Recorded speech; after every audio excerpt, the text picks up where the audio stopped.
¿Qué tal? ¿Cómo están amigos y amigas de esta comunidad? 10 minutos de análisis. Vamos a dedicarlos a los medios de comunicación con dos temas. El primero de ellos, Ciro Gómez Leiva, quien se despidió de su noticiero en Grupo Imagen, noticiero nocturno. Su lugar será tomado por Nacho Lozano, quien ya tenía un espacio en esa cadena que pertenece a los Vázquez Raña, a la rama de Olegario. Incluso el hijo de Olegario Vázquez Raña, el señor Olegario Vázquez Aldair, es la cabeza precisamente de este consorcio. No hay ningún acto de censura, simplemente es una decisión que va de la mano con lo que ya se había tomado anteriormente y a raíz del atentado en contra del comunicador de dejar México, y en ese marco recibió el respaldo de su otra casa de trabajo, de Grupo Fórmula, para residir en España y desde allí seguir transmitiendo.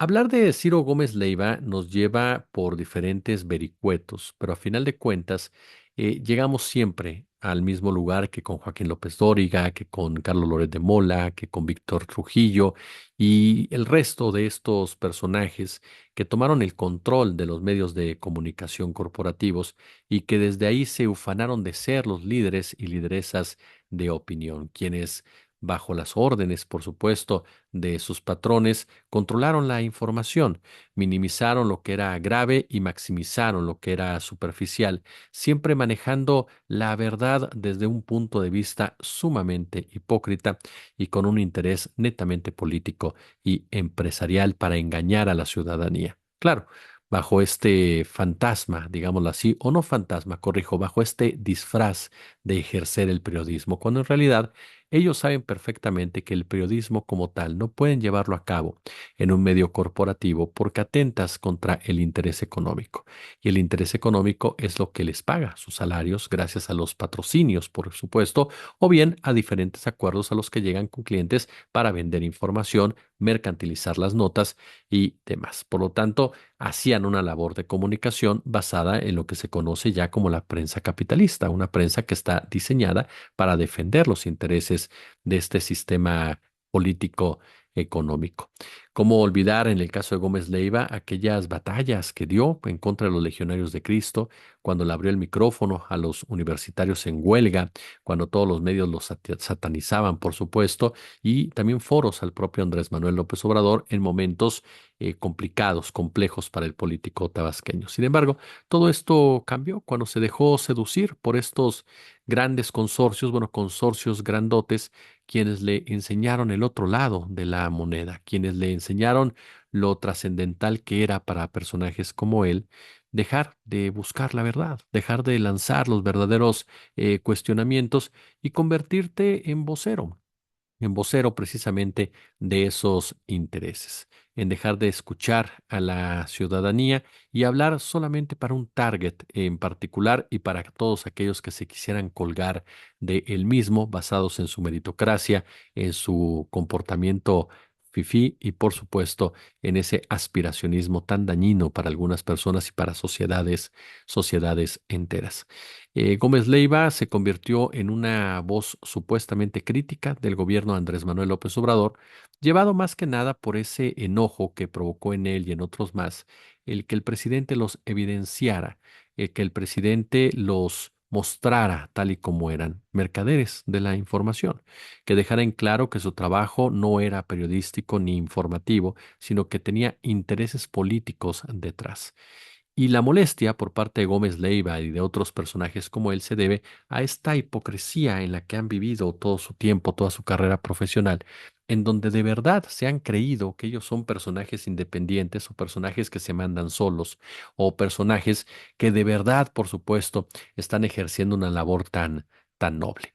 Lo que pasa es que ese ego tan grande que llegan a tener, esa soberbia desmesurada, ese comportamiento tan déspota incluso, los omnibula, los ciega, perdón, usted los ciega completamente y los hace creer sus propias mentiras. Son tan buenos mintiendo que ellos mismos se creen lo que están diciendo.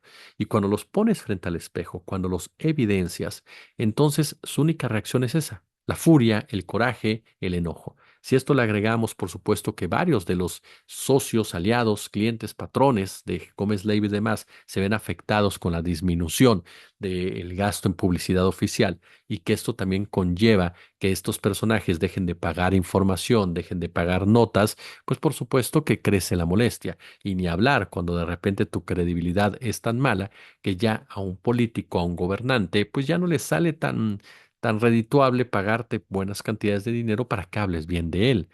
Aun y cuando, por supuesto, te mantienes como un brazo operativo de muchos de, de ellos. Gómez Leiva deja un espacio en donde no se le ve extrañar. En realidad, es parte de un proceso que se está viviendo también en muchos aspectos, en donde esas viejas voces que sobrevivieron a esa etapa del neoliberalismo y que quisieron situarse en una posición crítica del López Obradorismo, pues solamente han dado pena ajena. ¿Por qué razón? Porque no tienen ni siquiera el sustento o la argumentación como tal para haber sido de verdad una oposición mediática, porque muchas de sus campañas, muchas de sus acciones funcionaron al revés, precisamente, porque como bien lo dijo una vez Jorge Armando Rocha, pues tendrán seguidores, pero al no tener credibilidad, pues cada paso que daban, según ellos, hacia adelante, en realidad eran dos y hasta tres hacia atrás. En este marco es que Ciro Gómez Leiva se atrevió a decir, ¿no? A asegurar que el presidente López Obrador se iría en un exilio a Cuba.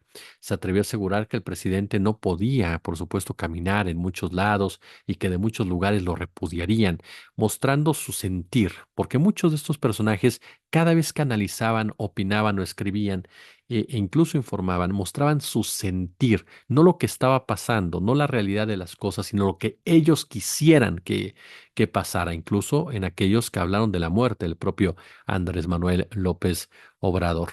Entonces, cuando Gómez Leiva decía eso del exilio, pues el que se va del país es él. Y yo le podría garantizar a Gómez Leiva que si paras a Andrés Manuel y lo paras a él en el Zócalo de la Ciudad de México, mucha más gente va a ir a saludar al presidente que a él. Y me dirá, no, es que es por la penetración de la figura presidencial, no, es por el cariño de la gente, ¿no? Y es por el respeto, sobre todo de la gente, porque sí habrá gente que me diga, el periodista no tiene que buscar cariño, es cierto, pero sí respeto. Y es ahí donde me parece que ya comienzan a flaquear varios de estos personajes. Y nos damos cuenta. Ojo con esto, ¿por qué le digo que no es una censura? A pesar de que en Grupo Imagen, como muchos otros dueños de medios de comunicación, comienzan a jugar en el reacomodo de sus fichas, comienzan a guiñarle el ojo a la presidenta Claudia Sheinbaum, colocando, ¿no?, a personajes que ellos consideran afines al nuevo gobierno o que el nuevo gobierno no los ve tan mal. Esto con la intención, por supuesto, de que haya contratos de publicidad oficial y no solamente eso, como se los he dicho, muchos dueños de medios de comunicación no solamente tienen los medios les sirven de arma política, pero en realidad sus intereses más importantes están en otras áreas financieras y es ahí donde piden o solicitan algún tipo de dádiva por parte de la administración, ofreciéndoles, ¿no?, que por el otro lado, a través de sus medios, pues no se les va a tocar, no se les va a criticar e incluso se les va a ensalzar. Vea usted lo que pasó con Salinas Pliego. Salinas Pliego durante mucho tiempo tenía prohibido Televisión Azteca mencionar el nombre de Andrés Manuel López Obrador. Así de sencillo. No podías criticar a quien quisieras, menos al presidente de la República. Esto cuando TV Azteca, bueno, Banco Azteca tenía el control de lo que era todo el programa de bienestar. Cuando el gobierno dijo, "Ya hasta aquí, porque tengo que estar pagando si puedo tener mis propios bancos", entonces vea el cambio editorial por parte de Televisión Azteca. En fin, Ciro Gómez Leiva se va de este noticiero, insisto, es parte de estos juegos que se van dando desde el poder y en el caso de estos medios que también han dejado ir a personajes como María Amparo Casar y demás, pues son reacomodos. Ahora, ¿eso quiere decir que estos medios ya entendieron y van a mantener un discurso más cercano a la izquierda? No. Por el momento lo muestran como un guiño, como un ofrecimiento de paz. Por eso vimos a Vázquez Aldair y a Emilio Azcárraga en la toma de protesta.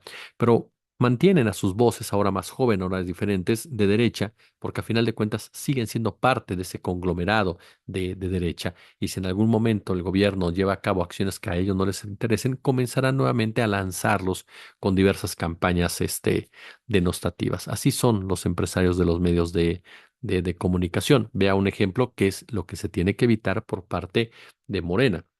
lo que pasó en Baja California con este conductor del canal 66 de un programa llamado Ciudadano 2.0, al cual despidieron al aire. Llegó el director general de este lugar, de nombre Arnoldo Cavada, Arnoldo Cavada, y al aire despidió al conductor, que se caracterizaba por ser sarcástico, por ser irónico, y uno pensaría el comportamiento déspota, soberbio, soez de un dueño de un medio o de un director de un medio, que no es nada extraño, por supuesto, y tendríamos que analizar desde esa óptica el émulo del tío Richie. Sin embargo, uno se queda pensando y dice, ¿por qué actuaría así, sabiendo toda la andanada de críticas? ¿De plano es tan cacique o vino alguna presión a raíz de un comentario que hizo el conductor del esposo de la gobernadora de Baja California, de esta María del Pilar, si no mal recuerdo? Y que Mariana del Pilar, ¿no? Y que no le gustó precisamente ya fuera a los dueños de este canal, ¿no? Por ejemplo, o bien no le gustó incluso al propio, al propio esposo de la gobernadora, ¿no? Entonces, esto genera, ¿no? La gran pregunta, Marina del Pilar, perdón usted, Marina del Pilar Ávila Olmeda, de extracción morenista. Y es ahí entonces donde dices, ¿qué fue lo que pasó? Porque si hay un legado de Juan Andrés Manuel López Obrador, fue la batalla cultural. Y Andrés Manuel López Obrador le fue durísimo con los medios. Lo criticaron, le lanzaron campañas, lo denostaron, mintieron. Jamás Andrés Manuel López Obrador, jamás ordenó bajar a alguien, censurar a alguien, quitar algún video, quitar algún tipo de información, porque eso va en contra de la esencia del humanismo que emana de Morena, y que es la libertad de expresión, la libertad de decir lo que uno quiera y que haya una autorregulación. Aquí se tiene que indagar si hubo presión por parte del gobierno de la morenista, o fue una actitud también de los empresarios porque son cuates del esposo, porque no quisieron quedar mal, porque no permiten ese tipo de comportamientos. Cualquiera de los dos es un acto de censura, que en el caso que sí es político es inadmisible. Yo, como siempre, les agradezco el favor de su atención y ya lo saben, como siempre, un gusto, como siempre, un verdadero placer. 10 minutos de análisis. Suscríbanse, comentan el video, critíquenlo y, por supuesto, super chat, super gracias, únanse al canal. Gracias, nos vemos en la noche.